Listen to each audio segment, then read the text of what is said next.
Spirit എന്ന് പറഞ്ഞ സിനിമയിലേക്ക് നേരെ നടന്നു കയറിയതല്ല.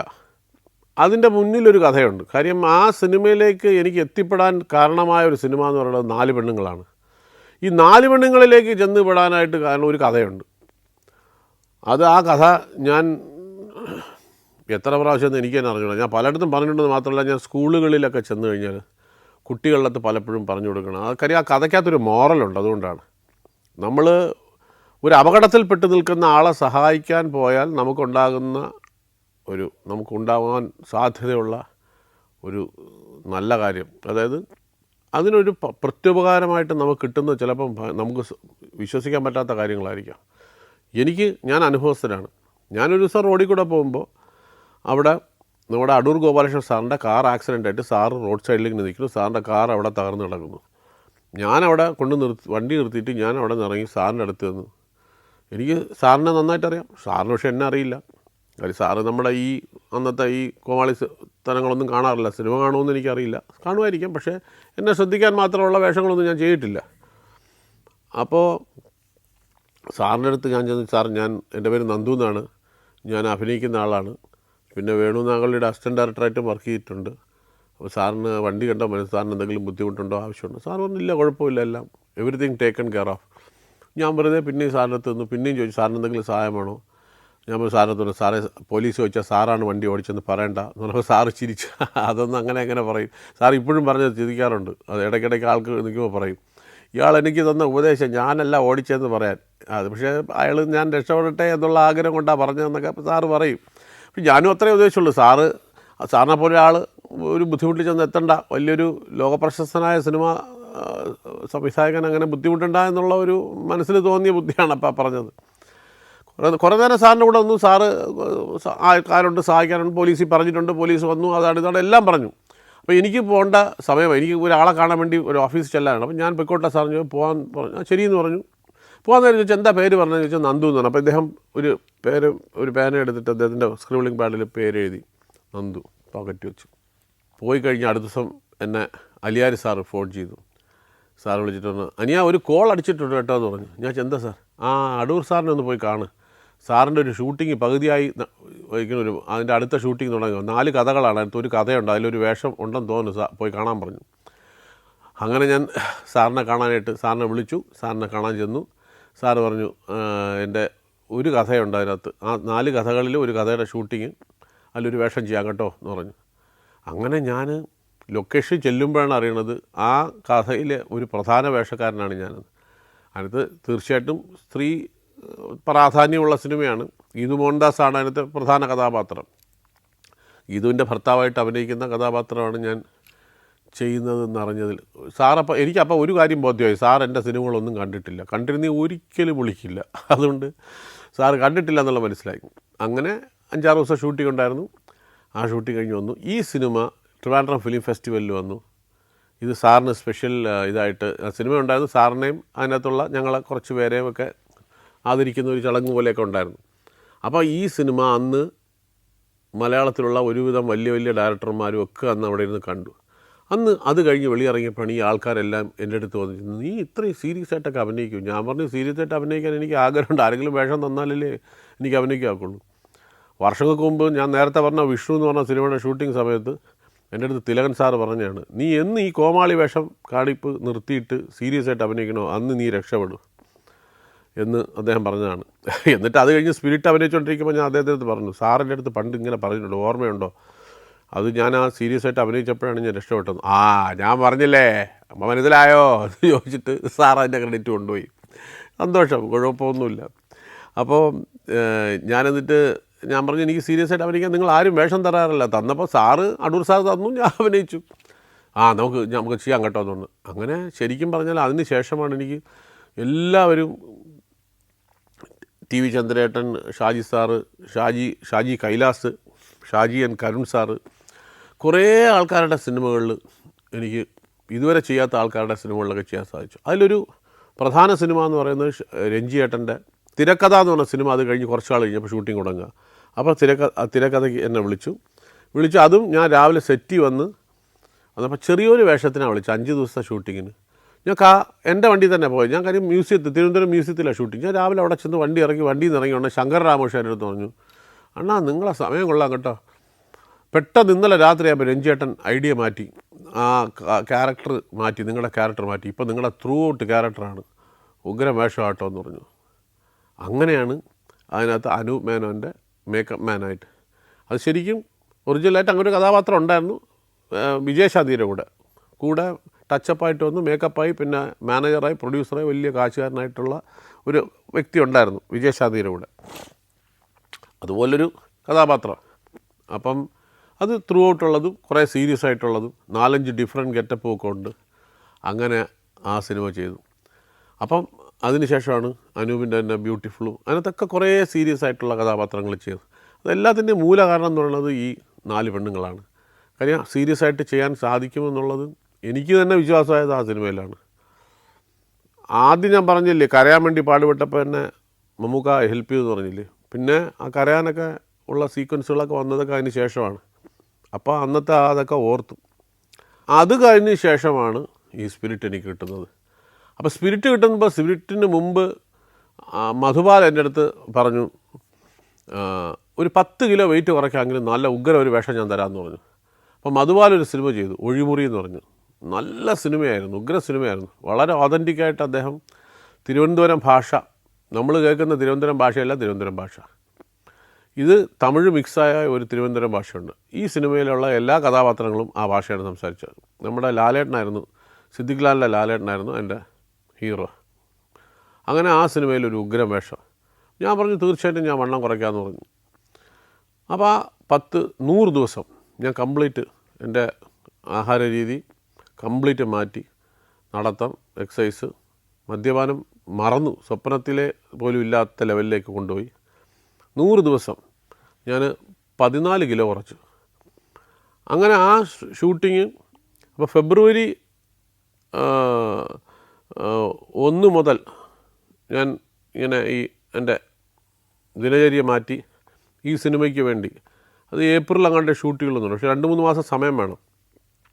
അങ്ങനെ ഇരിക്കുമ്പോഴാണ് എന്നെ മാർച്ചിൽ 1-ാം തീയതി കൊണ്ടാണ് തോന്നുന്നത്, എന്നെ ശങ്കർ രാമകൃഷ്ണൻ തന്നെയാണ് അതിന് വിളിക്കുന്നത്. വിളിച്ചിട്ട് പറഞ്ഞു, അണ്ണാ നിങ്ങളെ ഒരു ഉഗ്രം കോളാണ് നിങ്ങൾക്ക് അടിച്ചിരിക്കുന്നത്, ഞാൻ രഞ്ജിയേട്ടൻ്റെ ഫോൺ കൊടുക്കാമെന്ന് പറഞ്ഞപ്പോൾ രഞ്ജിയേട്ടൻ്റെ ഫോൺ എടുത്തു. നീ ഒരു പടമുണ്ട്, അതിനകത്ത് ഒരു മദ്യപാനിയുടെ വേഷമാണ്, ഇപ്പോൾ എങ്ങനെ ഇരിക്കുന്നോ അതേ രൂപത്തിൽ താടി ഷേവ് ചെയ്യരുത്, മുടി വെട്ടിക്കളയരുത്, അതേ രൂപത്തിൽ നേരെ ഇങ്ങ് വന്നേരെ. അതിനിടയിൽ വല്ല പടം കമ്മിറ്റ് ചെയ്തിട്ടുണ്ടെങ്കിൽ ആ പടം വിട്ടേരെ, അതിൻ്റെ പൈസയും കൂടെ ഞാൻ തന്നേക്കാം, അങ്ങ് വന്നാൽ മതി എന്ന് പറഞ്ഞു. അപ്പോൾ ഒരു 15 ദിവസം സമയമുണ്ട്. അപ്പോൾ സിനിമ ഇല്ലായിരുന്നു മാസത്തിൽ. അങ്ങനെ അവിടെ നിന്ന് ഈ സിനിമയ്ക്ക് പോയി. ഒഴിമുറി തുടങ്ങിയിട്ടില്ല, ആദ്യം ഈ പടമാണ് ചെയ്തത്, സ്പിരിറ്റ്. ഒരുപാട് ആൾക്കാർ ചോദിച്ചു, അടിച്ച് ഫിറ്റായിട്ട് എന്നെ അഭിനയിച്ചേ? ഒരു തുള്ളി പോലും കഴിച്ചിട്ടില്ല ഞാൻ ആ സമയത്ത്. ഫുള്ള് അല്ലെങ്കിൽ വെള്ളം അടിച്ചുകൊണ്ടൊന്നും അഭിനയിക്കില്ല, അത് വേറെ കാര്യം. ഒന്നും കഴിച്ചിട്ടൊന്നുമില്ല. പക്ഷേ ഭയങ്കര മദ്യപാനി. ഞാൻ പറഞ്ഞാൽ അതിപ്പം മദ്യപാനിയായിട്ട് എങ്ങനെ അഭിനയിക്കണമെന്നുണ്ടെങ്കിൽ എന്നെ പഠിപ്പിക്കേണ്ട കാര്യമില്ല. ഏഷ്യാനെറ്റിലോ കണ്ട ഒരു ഇൻ്റർവ്യൂവിൽ ആ സമയത്ത് ചോദിച്ചു, ഇതിനു വേണ്ടി എന്തെങ്കിലും പ്രിപ്പറേഷൻ ഉണ്ടായിരുന്നോ? ഞാൻ പറഞ്ഞു കുറേ വർഷങ്ങളായിട്ട് ഇത് തന്നെ പ്രിപ്പയർ ചെയ്തുകൊണ്ടിരുന്നതെന്ന് പറഞ്ഞു. അയ്യോ അതൊക്കെ പറയേണ്ടത്. ഞാൻ പറയേണ്ടത് ഞാനല്ലേ കഴിക്കണത്, നിങ്ങൾക്ക് എന്ത് കുഴപ്പം? എനിക്ക് പറയാൻ വിഷമമില്ലെങ്കിൽ ഈ മദ്യപിക്കാന്ന് പറഞ്ഞാൽ എന്തെങ്കിലും ദോഷമുള്ള കാര്യമാണോ? അത് ഓവറാകുമ്പോഴാണ് ദോഷം, അല്ലെങ്കിൽ അതിന് ദോഷമൊന്നുമില്ല. അപ്പോൾ അതുകൊണ്ട് ഞാൻ പ്രൊമോട്ട് ചെയ്യാൻ പോയത്. പക്ഷേ ഇത് പ്രൊമോട്ട് ചെയ്യരുതെന്ന് പറയാൻ എടുത്ത സിനിമയാണിത്. അത് അതിൻ്റെ അഡിക്ഷൻ ഇല്ലാതാവാൻ വേണ്ടിയിട്ട് ചെയ്തതാണ്. അത് ഒരുപാട് ഗുണമുണ്ടായി. എത്ര ആൾക്കാരാണെന്നറിയാമോ അതിന് കണ്ടിട്ട് വന്ന് അവരുടെ ജീവിതം മാറി. അവരുടെ സ്ത്രീകൾ, എത്രയോ വർഷമായിട്ട് ഭർത്താവിൻ്റെ ഇടി കൊണ്ടുകൊണ്ടിരുന്ന ഒരു സ്ത്രീ വന്ന് എന്നെ കെട്ടിപ്പിടിച്ചിട്ട് പറഞ്ഞത്, 35 വർഷമായി ഞാൻ കല്യാണം കഴിഞ്ഞിട്ട്, നിങ്ങൾ കാരണം എൻ്റെ ജീവിതം രക്ഷപ്പെട്ടെന്ന് പറഞ്ഞു. ഞാൻ പറഞ്ഞത് ആ ക്രെഡിറ്റ് മുഴുവൻ പോകേണ്ടത് രഞ്ജിയേട്ടനാണ്. അദ്ദേഹം തന്ന വേഷം ഞാൻ പകർന്നാടി എന്ന് മാത്രമേ ഉള്ളൂ. അതിൻ്റെ credit that goes to him. അപ്പോൾ അങ്ങനെയൊക്കെ ഒരുപാട് അനുഭവങ്ങളുണ്ടായി. അപ്പം അങ്ങനെ ആ സിനിമ അഭിനയിച്ചതിന് ശേഷമാണ് നേരെ അവിടെ നിന്ന് പോയി ഒഴിമുറി അഭിനയിച്ചു. അത് രണ്ടും അത് ഇത്രയും മെലിഞ്ഞ് ഇങ്ങനെ ശരിക്കും ഒരു മദ്യപാനിക്ക് പറ്റുന്ന അവസ്ഥയിലുള്ള ഒരു ശരീരം ശോഷിച്ച് അടിച്ച് പിരുന്ന് കാറ്റുപോവാറായ ഒരുത്തന്നെ അതിനകത്ത് കുറച്ചുകൂടെ ഈസിയായിട്ട് ആ ശരീരഭാഷയും കൂടെ കുറച്ചുകൂടെ അത് ചേർന്നു.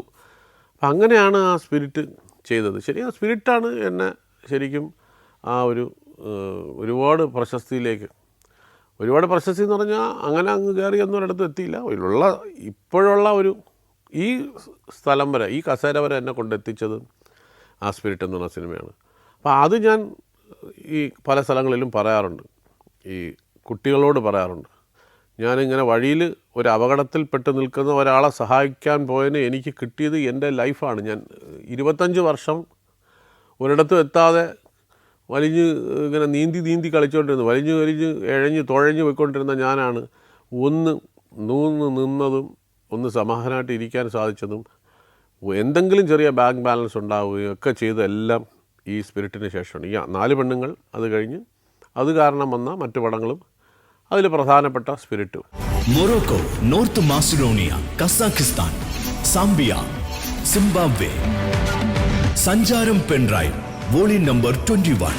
അപൂർവ ദൃശ്യയാത്രാ വിവരണ ശേഖരം ഉടൻ സ്വന്തമാക്കാൻ സഞ്ചാരം എന്ന് SMS ചെയ്യൂ. ഫോൺ 9995444222. മണിയൻ്റെ ഒരു ദിവസം എന്ന് പറയുന്ന ആ ക്ലൈമാക്സിനോട് ചേർന്ന സീക്വൻസിൽ അത് ഷൂട്ട് ചെയ്യുമ്പോൾ അതിനകത്ത് ഈ ഹാൻഡ്സ് അത് വായിൽ വയ്ക്കുന്ന ഒരു സീക്വൻസ് ഉണ്ട്, ബൈക്കിൽ കയറി ഇരുന്നിട്ട്. അപ്പം ആ സീക്വൻസ് ഷൂട്ട് ചെയ്ത ശങ്കർ രാമകൃഷ്ണനാണ്. അത് ആ ഒരു ദിവസത്തെ യാത്രകളൊക്കെ. അപ്പം ഇതിങ്ങനെ സിഗരറ്റിൻ്റെ ചുക്ക ഇങ്ങനെ വെച്ചിട്ട്, അപ്പോൾ ശങ്കർ പറഞ്ഞു, അല്ലണ്ണ അത് നമ്മൾ ഒറിജിനൽ ഇങ്ങനെ കീറി ഇട്ട് കളഞ്ഞ് റെഡിയാക്കി. എനിക്കത് ശീലമില്ല, ഞാൻ അത്തരം സാധനങ്ങൾ ഉപയോഗിച്ചിട്ടില്ല. സിഗരറ്റ് വലിച്ചിട്ടുണ്ട്, മൂക്കുപ്പൊടി ഉപയോഗിച്ചിട്ടുണ്ട്, ഇതൊക്കെ ശരിയാണ്. പക്ഷേ വെള്ളം അടിച്ചിട്ടുണ്ട്, ഇതൊക്കെ വേറെ കാര്യം. ഈ ഐറ്റം എനിക്ക് ഇഷ്ടവുമല്ല, ഞാൻ ചെയ്തിട്ടുമില്ല. പാന് കഴിക്കുമ്പം ഒരു പ്രാവശ്യം നമ്മൾ സ്വീറ്റ് പാനും അല്ലെങ്കിൽ ഈ 120 കഴിച്ചിട്ടുണ്ട്, അത്രയൊക്കെ ഉള്ളൂ. അത് ഒരു പ്രാവശ്യം എൻ്റെ ഒരു ഫ്രണ്ട് എന്നെ പറ്റിച്ചിട്ട് 420 കൊണ്ട് തന്നിട്ട് ഞാൻ കഴിച്ചിട്ട് ഞാൻ ഛർദ്ദിച്ച് ഭയങ്കര അവസ്ഥയായിപ്പോയി. അതുകൊണ്ട് ആ സാധനങ്ങളൊന്നും എനിക്ക് ഇഷ്ടമേ അല്ല. അപ്പോൾ ഇയാൾ പറഞ്ഞാൽ അത് ഒറിജിനൽ വേണം, അത് വച്ച് കഴിഞ്ഞാൽ അവിടെ തന്നെ നമ്മൾ കട്ട് പറയും, ശരി കുഴപ്പമില്ല തോന്നും. ഞാനിങ്ങനെ തട്ടി ക്യാമറ ഓടിക്കൊണ്ടിരിക്കുക, എടുത്ത് ഇങ്ങനെ വച്ചത് മാത്രമേ എനിക്ക് ഓർമ്മയുള്ളൂ.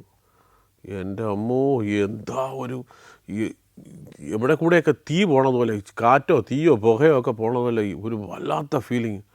എന്നിട്ട് വണ്ടി ഇങ്ങനെ സ്റ്റാർട്ട് ചെയ്യണമല്ലോ കാണിച്ചു. അപ്പോൾ കട്ട് ഓക്കെ എന്ന് പറഞ്ഞത് ഞാൻ തുപ്പി അവിടെ നിന്ന് വെള്ളം പറ വെള്ളം കുടിച്ച് അടുത്തൊരു കടയുള്ളതൊരു മോര് വാങ്ങിച്ചത് മോര് കുടിച്ച് കംപ്ലീറ്റ് ഞാൻ മനസ്സിലാലോചിക്കണേ, ഈ ആൾക്കാർ എങ്ങനെ ഇത് ഉപയോഗിക്കണം. ഈ ഇന്ത്യക്കാരെ ഈ ഉമ്മാരൊക്കെ പായസം കുടിക്കണമല്ലാണ് കഴിക്കണത്, യാതൊരു ഇതുമില്ല. അത് എങ്ങനെ ഇതൊക്കെ അതിഭയങ്കര മാരകമായ സാധനമാണ്. 95% ക്യാൻസറസ് എന്നാണ് പറയുന്നത്. പക്ഷേ ആൾക്കാർക്ക് ഒരു ലൈസൻസും ഇല്ല. നമുക്കറിയാവുന്ന എത്രയോ പേര് സിനിമയിൽ തന്നെ ഉപയോഗിക്കുന്നവരുണ്ട്. പലയിടത്തും ഞാൻ പറഞ്ഞിട്ടുണ്ട്, ചെയ്യരുത്, ചെയ്ത് കഴിക്കില്ല, ആര് കേൾക്കാൻ. അപ്പം കഴിക്കുന്നു. പക്ഷേ അങ്ങനെ ആ സാധനം ജീവിതത്തിൽ ആദ്യമായിട്ടും അവസാനമായിട്ടും 100% അവസാനമായിട്ടും അത് തൊടുപോലുമില്ല സാധനം. അങ്ങനെ വച്ച ഒരു സെക്കൻഡ് ഞാൻ നരകം കണ്ടിട്ട് തിരിച്ചു വന്നു. അതൊരനുഭവം. രണ്ടാമത്തെ അനുഭവം ഈ കൽപ്പനയുമായിട്ടുള്ള സീക്വൻസ്. കൽപ്പന പൊതുവേ ഈ അനാരോഗ്യമുള്ള ആളാണ്, ചെറിയ ഈസ്നോഫീലിയ, അങ്ങനത്തെ പല ചെറിയ പ്രശ്നം. ഞങ്ങൾ ഒരുമിച്ച് കുറേ ഷോ ചെയ്തിട്ടുണ്ട്. അത് പ്രത്യേകിച്ച് 2 ഷോ അമേരിക്കയിലാണ് ചെയ്തത്. ഈ കുടുംബത്തിൽ എല്ലാവരുമായിട്ട് നല്ല ബന്ധമായിരുന്നു, എനിക്ക് എല്ലാവരുമായിട്ട് നല്ല സ്നേഹബന്ധമായിരുന്നു. അതുകൊണ്ട് തന്നെ കൽപ്പന എന്താവശ്യമുണ്ടെങ്കിലും ഈ ഷോയ്ക്കൊക്കെ പോകുമ്പോൾ എന്താവശ്യമുണ്ടെങ്കിലും നന്ദു അത് നോക്കിക്കൊള്ളാം, ഇത് വേണം, അത് നോക്കണം, എല്ലാം എൻ്റെ അടുത്ത് പറയും. അപ്പോൾ എനിക്ക് നന്നായിട്ടറിയാം, കാറിൽ കയറിയ കൽപ്പനയ്ക്ക് AC ഓഫ് ചെയ്യണം, കാര്യം ഈ തണുപ്പ് ഭയങ്കര പ്രശ്നമുണ്ട്. അപ്പോൾ കൽപ്പനയ്ക്ക് ഇഷ്ടമുള്ള റൂം 106, 104, 102 അപ്പം ഞാൻ അവിടെ ചെന്ന് റൂം അവർ അലോക്കേഷൻ ചെയ്യുമ്പോൾ ഞാൻ ഇതുണ്ടെങ്കിൽ ആദ്യമേ ഇതെടുത്തിട്ട് കൽപ്പനയ്ക്ക് ആ റൂം വേണമെന്ന് പറഞ്ഞ് എഴുതി വയ്ക്കും, എന്നിട്ട് ഈ താക്കോൽ കൊടുക്കും. അപ്പോൾ ഇതൊക്കെ ചെയ്ത് അപ്പോൾ നല്ലൊരു സ്നേഹബന്ധമാണ്. അപ്പോൾ ഇത് ഷൂട്ട് ചെയ്യുമ്പം ഈ കൽപ്പന ഇടിക്കണം. അപ്പം പൊതുവേ ആരോഗ്യം കുറവായ ഒരു വ്യക്തിയെ, അതും ഒരു സ്ത്രീയെ, അത് ഇങ്ങനെ കുനിച്ചു നിർത്തി ഇടിക്കുക എന്ന് പറഞ്ഞാൽ, അപ്പോൾ കൽപ്പന പറഞ്ഞു, നന്ദു ധൈര്യമായിട്ട് ചെയ്തോ, ഒരു കുഴപ്പമില്ല. അപ്പം ഞാൻ പറഞ്ഞു കോണ്ടാക്റ്റ് വയ്ക്കില്ല, ഞാൻ കോണ്ടാക്റ്റ് വച്ചില്ലെങ്കിൽ വൃത്തികേടാവും.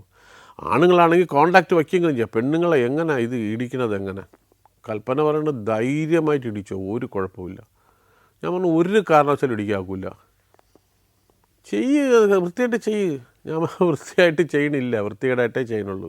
ആ സിനിമയിൽ ശ്രദ്ധിച്ച് നോക്കിയാൽ അറിയാം, എനിക്കത് വളരെ ബുദ്ധിമുട്ടി. കാര്യം ഫുൾ ആക്ഷൻ കൊടുക്കണം, എന്നാൽ തൊടാനും പാടില്ല, അടുത്ത് വരെ വരണം, അടുത്ത് വന്ന് സ്പീഡ് പറയണം. ഞാനങ്ങനെ തന്നെ ചെയ്തത്. ഇനി എന്ത് വന്നാലും സാരമില്ല എന്ന് പറഞ്ഞാൽ ഞാൻ വളരെ സ്ലോയിലാണ് ചെയ്തത്. പക്ഷേ വലുതായിട്ട് അറിയില്ല, എന്നാലും വളരെ സൂക്ഷിച്ച് നോക്കിയാൽ അറിയാം. ഞാനത് ഭയങ്കര ടെൻഷനായിരുന്നു. കാര്യം ഒരു ഇടി വാക്കില്ലാതെ മുതുകിൽ കൊണ്ടാ. എത്ര വലിയ ആർട്ടിസ്റ്റാണ് കൽപ്പന, എത്ര വലിയ ആർട്ടിസ്റ്റ്. നമ്മളൊക്കെ ഇങ്ങനെ ഇരുന്ന് ഉർവശി അതെ, കൽപ്പന അതെ, രണ്ടുപേരും ഭയങ്കര ഇഷ്ടമുള്ള ആർട്ടിസ്റ്റാണ്. പക്ഷേ കൽപ്പന നമ്മളെ വിട്ടുപോയോ, വലിയ വിഷമമുള്ള കാര്യമാണ്, ഭയങ്കര വിഷമമുള്ള കാര്യമാണ്. അപ്പം അത്രയും നല്ലൊരു ആർട്ടിസ്റ്റിന് എൻ്റെ കൈകൊണ്ട് ഇടി കൊണ്ടിട്ട് എന്തെങ്കിലും പറ്റിയെന്ന് പറഞ്ഞാൽ നമുക്ക് എന്ത് പറയാനാ, അത് നാട്ടുകാരെന്നെ ജീവനോട് വച്ചുകൊണ്ടിരിക്കും. ഇനി ഞാൻ ഇഷ്ടപ്പെടുന്നതിനേക്കാട്ടിലും കൂടുതലാണ് നാട്ടുകാർ ഇഷ്ടപ്പെടുന്നത്.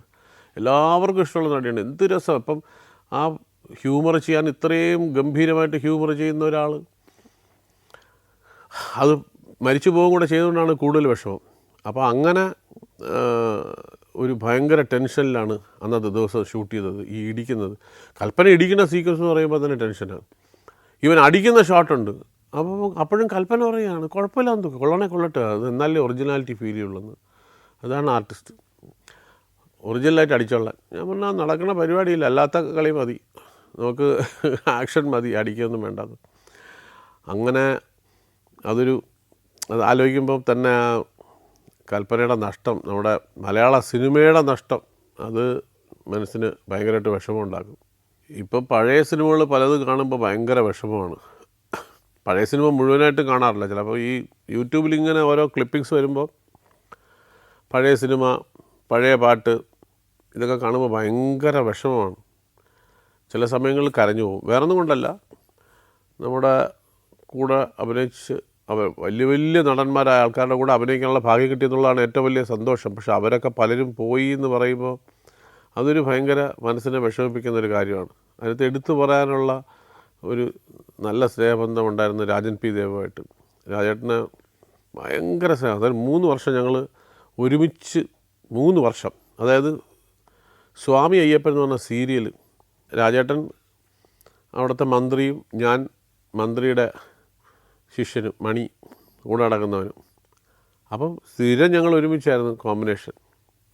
അപ്പോൾ അതുകൊണ്ട് തന്നെ ഭയങ്കര സ്നേഹം. ചേട്ടൻ്റെ ഓരോ കഥകളും കാര്യങ്ങളും പറയും. അപ്പോൾ ആ സമയത്ത് ഭയങ്കര ഒരു ഫ്രണ്ട്ഷിപ്പ് ഉണ്ടായി. ആദ്യം ലാൽ സലാം പോലുള്ള ബന്ധമാണ്. ഞാൻ അസിസ്റ്റൻറ്റ് ഡയറക്ടറായിരുന്നു. അതിനകത്ത് ആണ് ചേട്ടൻ ആദ്യം പരിചയപ്പെടുന്നത്. അന്ന് മുതലേ അറിയാം.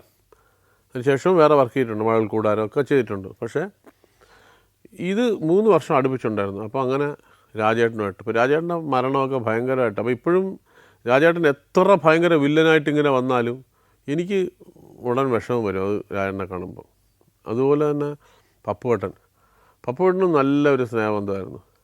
സുന്ദരകില്ലാടിയുടെ ഷൂട്ടിംഗ് നടക്കുന്ന സമയത്ത് പപ്പുവേട്ടൻ നമ്മളാ ഷൂട്ട് ചെയ്യുന്ന സേത്തുമട എന്ന് പറഞ്ഞ സ്ഥലത്ത്, നമ്മൾ അവിടെ ചില വീടുകളുണ്ട്, അവിടെ നിന്ന് പപ്പുവേട്ടൻ്റെ അസിസ്റ്റൻറ്റ് പോയിട്ട് അവിടെ നല്ല പാല് അവിടെ നിന്ന് വാങ്ങിക്കുമായിരുന്നു. ഒരു വലിയ കുപ്പി നിറച്ച് പാല് പപ്പുവേട്ടന് കുടിക്കാനായിട്ട്.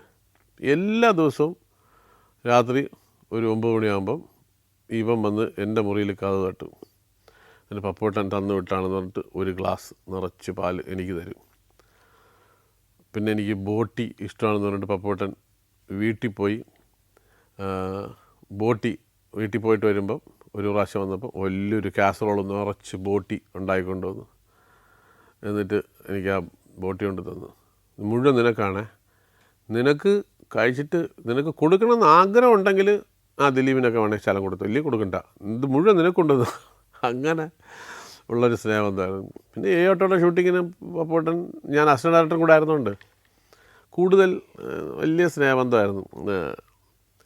പപ്പുവേട്ടൻ അന്ന് ഏറ്റവും ദേഷ്യം വന്ന് വയലൻ്റായ ഒരു സീക്വൻസ് 1-2 പ്രാവശ്യം കണ്ടിട്ടുണ്ട്.